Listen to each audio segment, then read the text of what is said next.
And I also feel that at me as an athlete, I want to push myself to the limit. So I know that I have to do extra on the recovery end. If I wasn't really going full throttle, and you might not need all the extra stuff, but this game's real tough, and it's always been a challenge for me. So I got to get all the best out of my ability I can. Get the most out of everything I have. Yeah, it's interesting as you talk, obviously the demands physically, it's a big part of your job. And the way I kind of think about it when I'm hearing you is, okay, if my demands are high physically, I have to also almost have a similar ratio of my Exactly. recovery focus, right?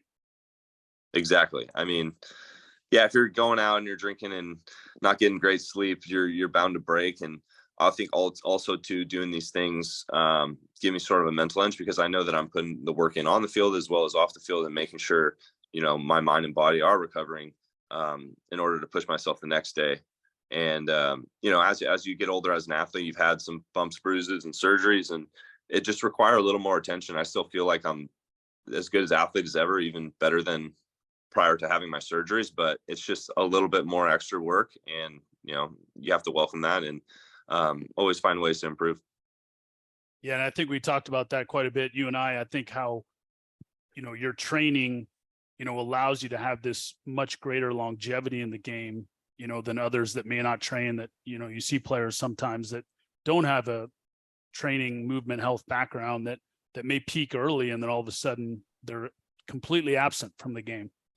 They don't have that longevity. Yeah, I think it's common, unfortunately, and I think it's just a testament of how great the athletes are coming tomorrow. Like, Mm.